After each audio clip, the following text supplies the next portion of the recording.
Borderlands 2 is a game that was first released in September 18, 2012, almost 7 years ago at the time of recording.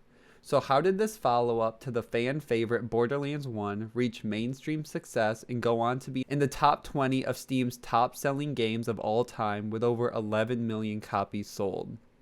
We're going to break all that down, the history of the release, and get into what made the game good and the bad. So with that, let's get right into it. So let's talk about the series up to that point. Borderlands 1 was released in October 20, 2009 on the PlayStation 3, Xbox 360, and PC. The game's success was a slow burn. It did not come out with huge numbers, but was a game that people kept buying throughout its life cycle. By the end of Borderlands 1's life cycle, there was a dedicated community wanting to see how Gearbox would follow up this game, which originally had no expectations from the consumers. The production of Borderlands 2 was relatively quiet. There were two notable gameplay leaks, both were from 2011. The first was from a game demo playing as Salvador through the Bloodshot Stronghold when saving Roland. Obviously, a lot of differences were seen from this demo. The weapon they were using was never actually used in-game. Some of Salvador's skills were changed or completely removed, and there were a ton of different changes. And the second one was a really short video just showing a bullymong and an early what looked like the starting area for Borderlands 2.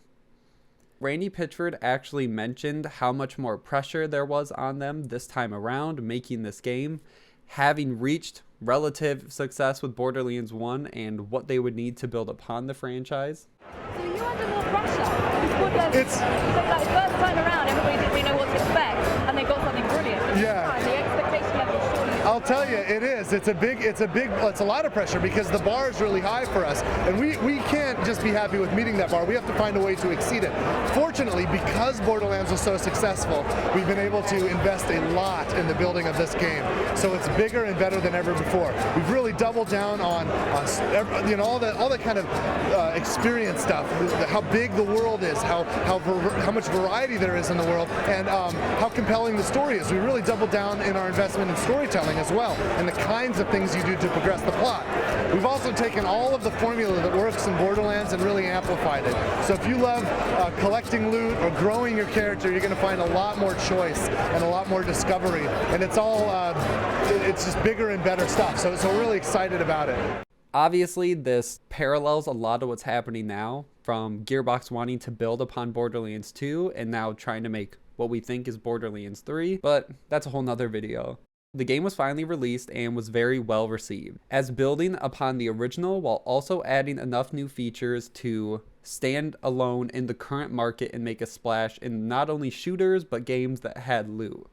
The game has a 91 on Metacritic with 25 critics, and it was the third best PS3 game of 2012, 10th most discussed PS3 game of 2012, and 14th most shared PS3 game of 2012, all according to Metacritic. In its first month, Borderlands 2 sold 1.82 million copies in the US, which is 234% higher than Borderlands 1 did in its opening month back in 2009. Obviously, Gearbox kept building on this momentum by releasing add-ons, which Borderlands is pretty famous for and kind of set the standard. The first season of DLC started in October with the release of the Necromancer pack. It included the 5th playable character, Gage, and 1 week later we got the first story content for Borderlands 2, which was Captain Scarlet and her pirate's booty on October 16, 2012. 1 month after that, we got the second expansion, Mr. Torgue's Campaign of Carnage.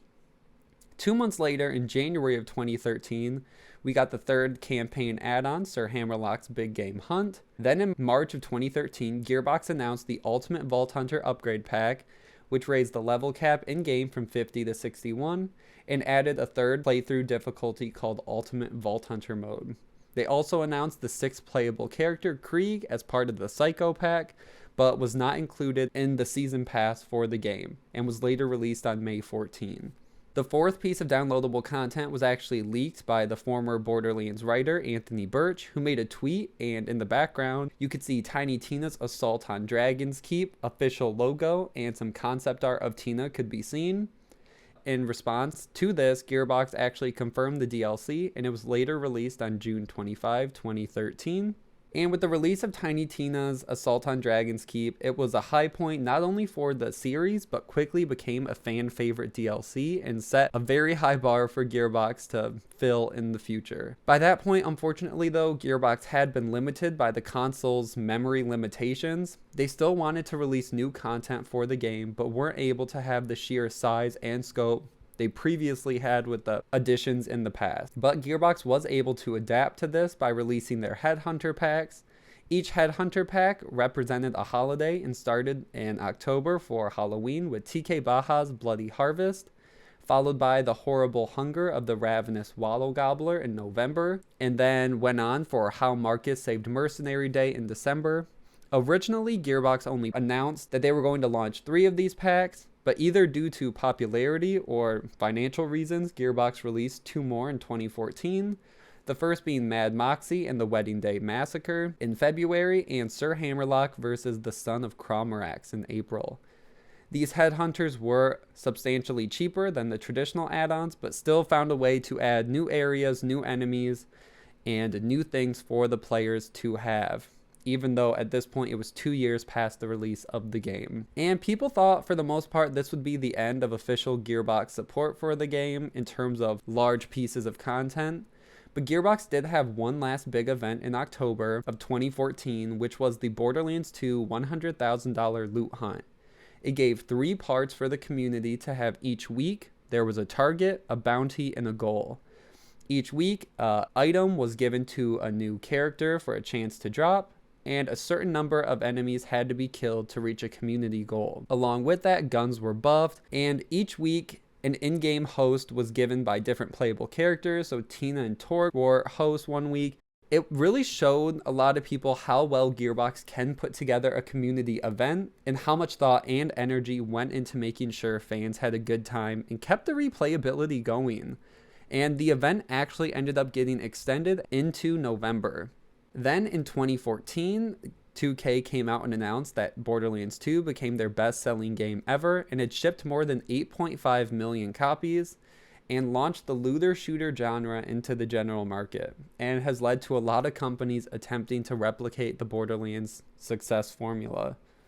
So let's get into what made Borderlands 2 great. First, we have to talk about farmable bosses with unique drops. This is something that most looter shooters still haven't used or utilized, which is a shock to a lot of people. I know Morning Afterkill has talked about this a lot on his channel, and it was one of the biggest problems with the pre-sequel. It's not a really hard formula. For the most part, just having a boss, tying one piece of loot to them, and making it worth farming. There's something about that repetition that the community has grown to love, and just farming over and over, or even watching content creators farm over and over. There's something about it, and it's what makes Borderlands great. Next, we have to talk about different levels of rarity, already talking about loot. On top of having legendaries to find, there were also Seraph weapons added in later and pearlescent weapons, all of which feel unique in their own way, and people can spend hundreds of hours playing the game and still never see a pearlescent in Borderlands 2, which is a testament to how much time can be spent farming and how rare some of these weapons can be. Something else I want to mention quickly is playable characters. This is something that has also never really been replicated as good as Borderlands 2 in the genre of looter shooters.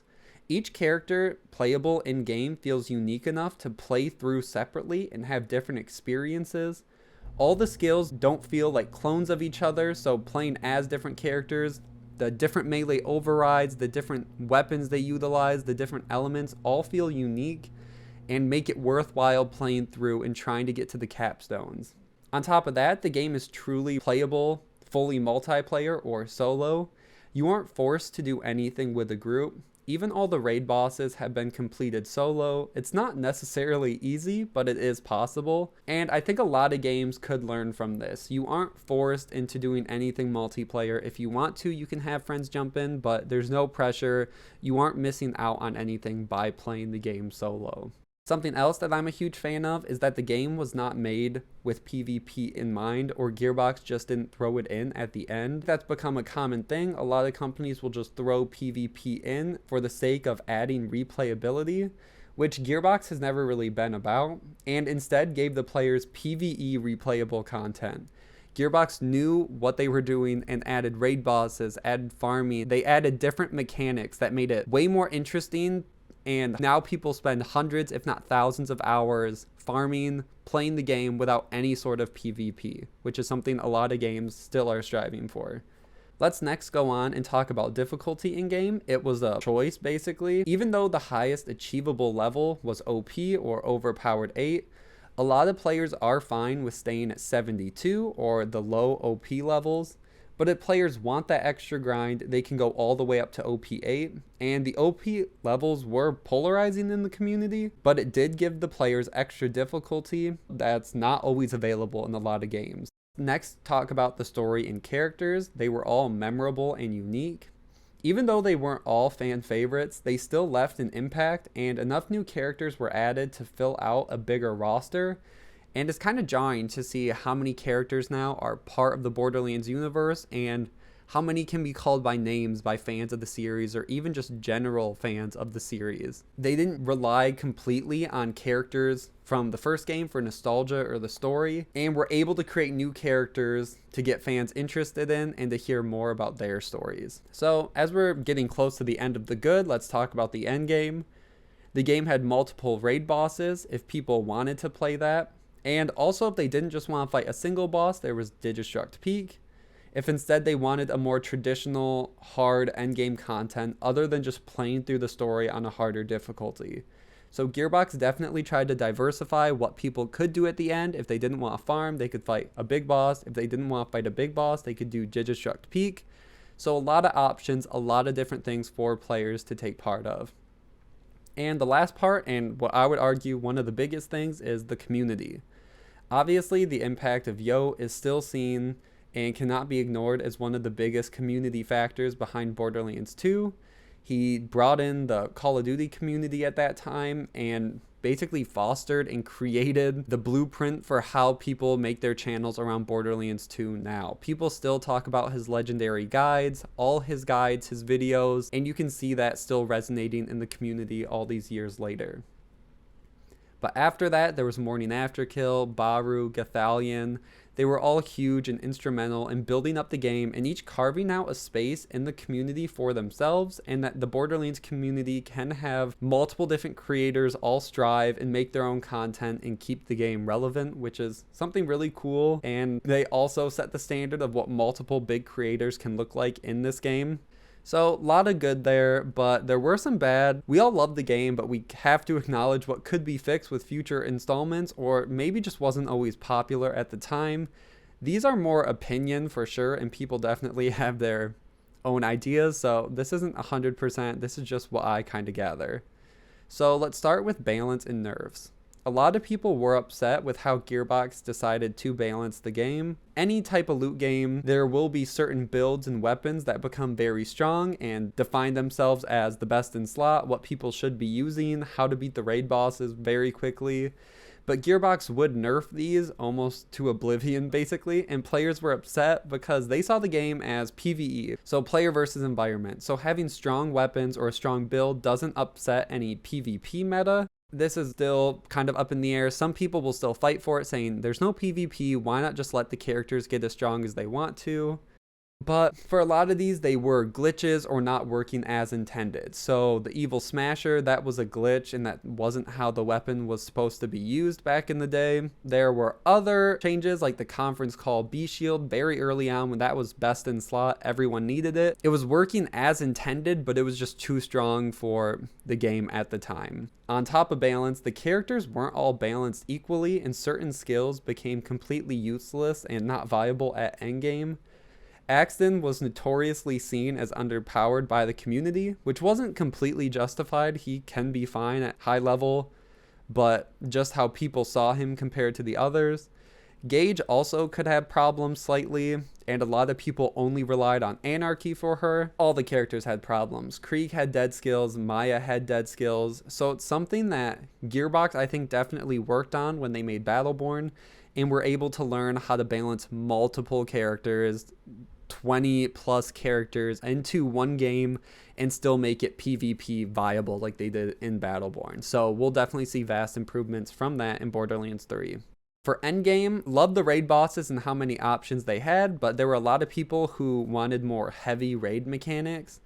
Some bosses had decent mechanics, but nothing that enough damage couldn't stop from the player. So I know Gathalion was a big proponent of this. He wanted them to go more MMO-like in terms of having different mechanics, kind of like what Destiny is doing now, where it's actually more like a puzzle. You have to solve it, not just go into an arena, maybe one mechanic you have to learn, and then just kill them instantly. One more endgame problem is a lot of people felt confined to a few endgame weapons and gear. This is a problem with a lot of looter shooters and just loot games in general, that people feel there wasn't enough diversity on that front.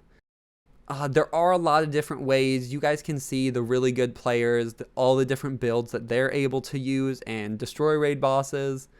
But a lot of people still just went to like the reliable B Shield, Sandhawk, B Shield, Fibber, just something that was really strong basically for everyone, that didn't take very hard mechanics for people to understand. But that's another thing, pretty divisive, and people all have their own ideas. Obviously, this is a great game and took the franchise to a whole new level and brought it to the mainstream.